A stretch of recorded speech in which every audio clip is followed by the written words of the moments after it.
Waxahachie Chamber audience members to our Mental Health and Recovery series. We are in the thick of a serious rebound now from this pandemic, and we are entering the month of June very, very quickly here. So things are going to start changing, and businesses are starting to reopen, and the Chamber is linking ours with Discovery Point Retreat to make sure that we are doing our part to help everyone in every possible way and support all of our businesses as they are reopening with the team development and all of the different things that are associated with the rebound. There's a specific thing we're talking about today, and I don't want to give it away. I always do that. I'm just going to hand it over to Noelle with Discovery Point so she can take over. Yeah, because Heidi's always giving away my secrets here at the Chamber. So so welcome to our Mental Health and Recovery series, Discover Community Connections. As Heidi mentioned, my name is Noelle Carmen, and today we are speaking with the recovery pastor for the Avenue Church, and I just recently met him, and I am so excited for our larger community to become acquainted with him because he is so authentic. I enjoyed talking with him so very much. Alan Rogers, thank you for joining us and having a chat today. Sure. Absolutely, my pleasure. It's awesome. So, I think we should start really with discussing what a recovery pastor is and kind of an overview of what it is you do, because this is so important for our community, for our business owners, for their employees to know that these resources are really right in their backyard. Yeah, so, I was in Northeast Arkansas about 9-10 years ago, and David Brown, our lead pastor here at the Avenue, called me and said, hey, look, our church, our vision was to reach unchurched people that maybe had a bad experience at church in years gone by or just had never found a place to call home at church. And so I started pursuing a vision of reaching unchurched people. And with that, they discovered they were reaching people that had a lot of issues, that had some brokenness in their life, and really just needed some help of journeying that with them and helping them find tools to kind of rebuild their life. And so it's funny, I was at a pretty large church in Northeast Arkansas, and he called me and said, hey, would you be interested in coming and working a recovery program at our church? And I said, hey, you know what? Give me 2 weeks and I'm there. And so literally packed up. Yes, 2 weeks, packed up, moved back to Waxahachie. I say moved back to Waxahachie because Waxahachie is my hometown. And so I felt like, this would be a great way for me to give back to a community that gave so much to me and that I loved. And so, literally, I packed up and came to Waxahachie, and we've been doing Celebrate Recovery at the Avenue now for about 7.5 years. We've gone literally the first year that we began, we were running about 25 to 30 people. And now on a given Monday night, just at Waxahachie alone, we're running about 250 adults, 100 children, and probably 35 to 40 students on campus. And so, we're well over the 400 mark. In fact, we're probably, here in Waxahachie, we're probably the third largest recovery program like this in the United States. That is incredible. Yeah, incredible. Amazing. Yeah. So when you're talking about recovery and you're talking about your outreach to the community, what are you talking about? What does recovery mean for the Avenue, for the community? Noelle, that is a wonderful question, because I feel like that's probably one of the most misunderstood things about what we do. Because typically when I'm asked about recovery, people's minds go to two things, alcohol and narcotics. But our program goes outside that. In fact, I would say on a given Monday night, we have about 30% of our people that struggle with alcohol or chemical dependency. The rest, it may be anxiety, especially right now.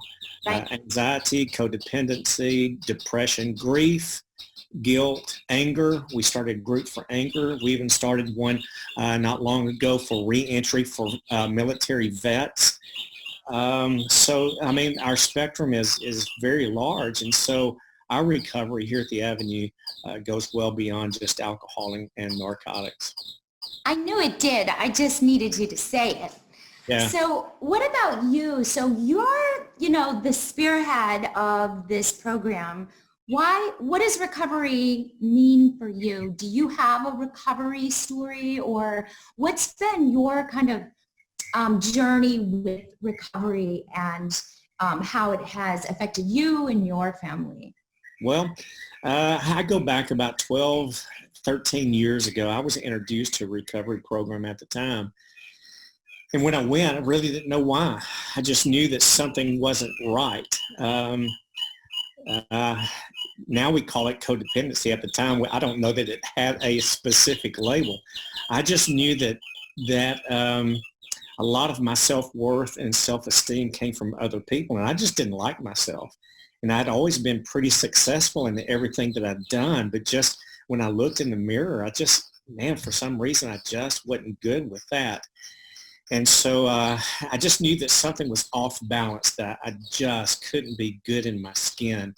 And I wanted to address that. And a lot of people pleasing and just not being okay with myself. And so I got into recovery and started pulling back the layers of my life. And essentially what I discovered, really what I discovered is just what I had suppressed for years. I'd been molested when I was a child. And because of that shame and guilt of what happened, that was just the way that I coped. But I realized that I could get beyond that and not let what happened to me as a child affect me for the rest of my life. That I had no control as a child over what happened to me back when I was 6 and again when I was 10. I had no control over that. But now as an adult, and those that may be watching today, there are things that may happen to us in our childhood that we had no control over.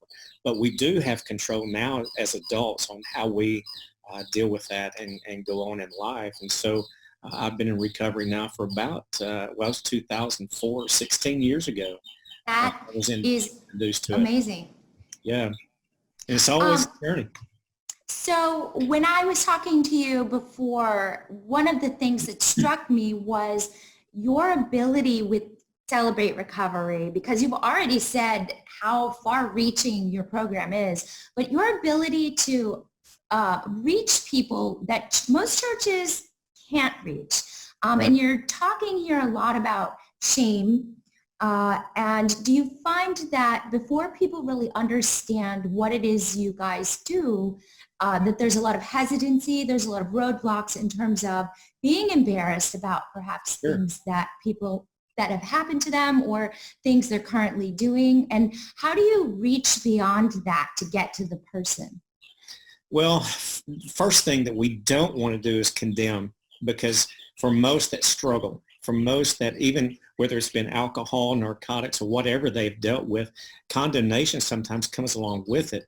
And so our plea in my heart is to love them where they're at, because we're all broken. We all come from a place that there's things in our life that we're dealing with. And so, my mantra is we love you right where you are, whether you're in the middle of brokenness and you're in the middle of addiction. We love you where you're at, and we're not going to condemn you. We're just going to come along beside you and help you get control of your life. And, it's been remarkable to see the miracles that I've seen. In fact, it is, coming for the first time, especially to a recovery program, can be very awkward. In fact, I had a guy about a year ago that was struggling with alcohol, and he came and he says, "Alan, I can tell you there are 117 steps from the parking lot to the front door," because it was a tough walk. But he said, when I came in, there was so much acceptance and love that it really made it bearable. And so, here's the thing, if nothing changes, nothing changes. And so we want to invite people to come and just get your life back, and nobody's going to condemn you for that. And one of the things that I really like about what I do as churches, especially the church community, a lot of times that, we'll get on the bandwagon about alcohol and the overuse of medication or the abuse of medication, but yet we don't do anything. Right. So what we want to do is step up and make a difference in our community and not be a church in the community, but a church that's for the community. And so, we just want people to understand that they're going to be accepted when they walk in the door right where they're at. They may be broken. And, even their family may have walked away from them. We want them to know they can find a family there that will love them and journey their recovery with them. And that is the very first part of your success, is removing that stigma. I know working in substance use, that is one of the hardest challenges, is getting people kind of even over their own inhibitions to come and admit that they need to change. Yeah. So we've been in this pandemic. We are now slowly stepping out of it. A lot of mental illness, a lot of substance use now we're seeing. Yeah. What are you seeing on your side? Well, Noelle, I think I told you when I met you or talked to you a couple of weeks ago, it was the first week or maybe 2 weeks of the quarantine period and COVID-19. I saw a lot of anxiety, people reaching out just saying, I'm cooped up in the house, can't go anywhere. I feel a lot of anxiety. I feel the tug of depression going on. And so I had a lot of anxiety, people reaching out for support with anxiety and what to do, where to turn, and tools to deal with anxiety. But the longer we stayed in this thing, people's coping mechanisms and tools, they turn to alcohol and drugs or whatever.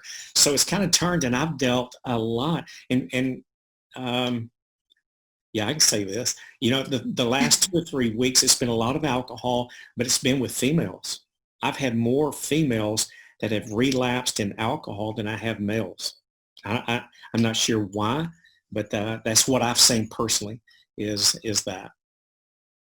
And what are the kinds of messages that when you first encounter people in our community, they are struggling, what are your first messages to them? Do they usually contact you over the phone? Are they trying to see you in person? How does that actually play out? And the reason I'm asking is because I'm sure people struggling who are seeing this, those are the obstacles. It's like, what is this going to look like if I reach out to this guy? Hey, listen, it kind of comes in different ways. The thing that I want is them to feel at home and welcome. And so a lot of the ones that come on Monday night, I've already met with personally. They'll reach out to me either via email at my email address at the church, or they'll call the church office and we'll get together, but we'll meet. And because I want to do anything I can to break those barriers down to where they can feel comfortable when they come in to get help. And so if it needs to be a face-to-face meeting, that's exactly what we'll do. We'll talk. That's okay. And because sometimes they just need to have a friendly face that they feel comfortable with, somebody that they can identify with. And then sometimes what I'll do is they may contact me, and I may get them in touch with another female, another male that can kind of meet them at the door and kind of walk the evening with them as well. So we want to make it as easy as possible for them when they do come. So it takes different forms, whether it's a face-to-face meeting with me. I'm more than happy to do that. Or if it's to get them in contact with another person, I do that as well, because we just want to make their steps into recovery as easy as possible. Because it's scary. It's very scary. Yeah, and that's why we're really having this conversation. And you're so accessible. This is probably a good time to give your contact information, since we're talking about contacting Absolutely. you. Yes. They can contact me. I'm at the Avenue Church, and my email is Alan, ALAN, at theavenuechurch.com. And listen, I can respond to that. I mean, within minutes. If somebody Does reaches, it? yes, I'll respond to that within minutes. So it's Alan at theavenuechurch.com, or they can call the church office and ask for me, and that number is 972-937-5301. Let me say that again, 972-937-5301. They can just ask for Alan, and the ladies at the office will get in contact with me. And again, I can get back with that person within a matter of minutes, because I understand that It's listen, when urgent. somebody's ready, Yes. they're ready, and we don't want to wait. And but listen, there's no shame. In fact, I'll just say this. My greatest heroes are those that step out of denial and say, I want help. Because too many of us, we put on a facade, and we do a good act. We make everybody around us think we're okay. But yet when we go home, we feel like we're in a freaking prison. And so my heroes are those that step out and say, I want to get some help. So I want them to know when they walk in the door, they're going to be applauded, and they're going to be treated like a hero that they really are for getting help. I think you're really hitting on an important point. Is we do walk around with this facade. We do walk around privately anxious, privately depressed, really not knowing how to express it, how to address it.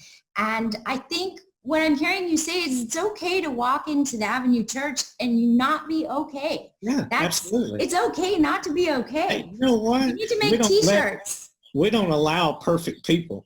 I screwed that up when I came in, okay? So it's okay to not be okay.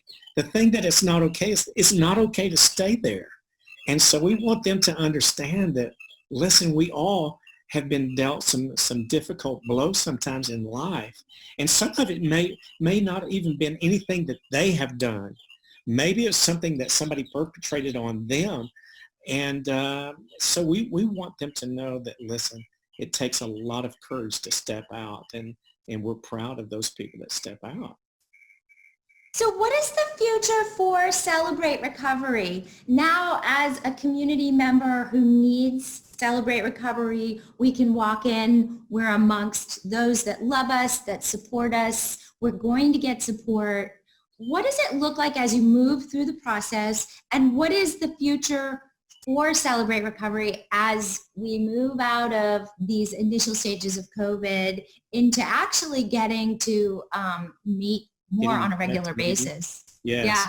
Yeah. And that's been difficult. You know, that's been the challenge, is people during this time, many have not been able to make meetings.